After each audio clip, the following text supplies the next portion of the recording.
We've really had no information at all on what's happening in Gibraltar. We've just been looking at samples of people who've actually had infections.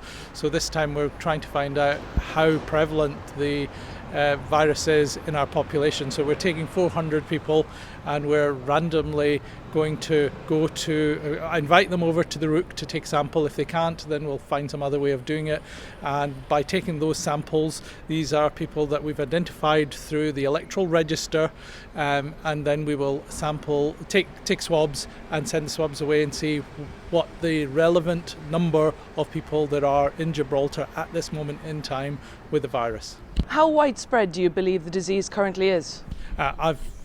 It's really difficult to tell. There's a lot of other viruses floating around that are giving people infections. That's why really we want to be able to determine whether it's COVID or it's mycoplasma or is it flu or is it some of the other diseases that are floating around.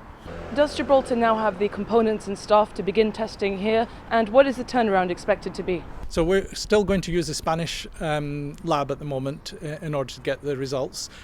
Those people that do participate will obviously know their status at that particular time. Our own lab will probably go on stream in about another week, I think.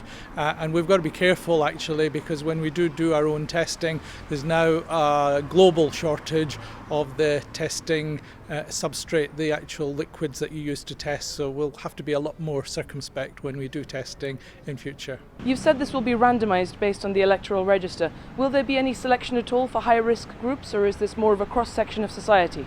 No, we wanted a cross-section of society, so obviously in that cross-section there will be people with other diseases, and we'll also do a survey whilst we're doing it. Just a word of warning, we're hoping to have some help from the MOD, so if you do have people in uniform turn up at your door, you'll have been warned.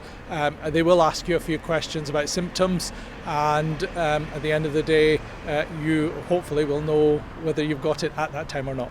How will the test be carried out? How can people expect to be contacted, and what process will they have to go through?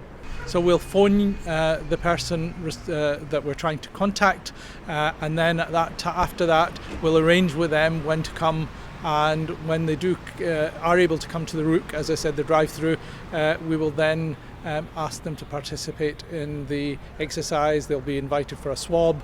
We'll ask a few questions, and then that'll be it as far as they're concerned. If they can't make it for whatever reason, we'll try to explore wherever possible that they come to the Rook through obviously you need a vehicle.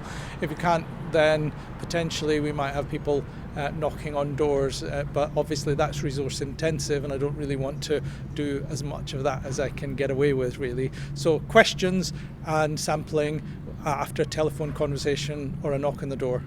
What action will the GHA have to take if it turns out the disease is far more prevalent than current statistics indicate?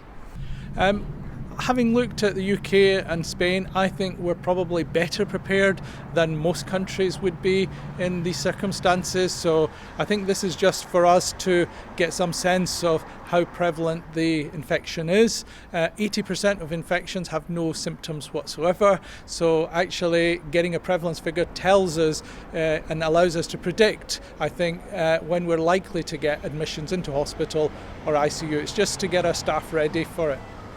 You've said you'll be testing around 400 people. When will this process start, and how long is it expected to take?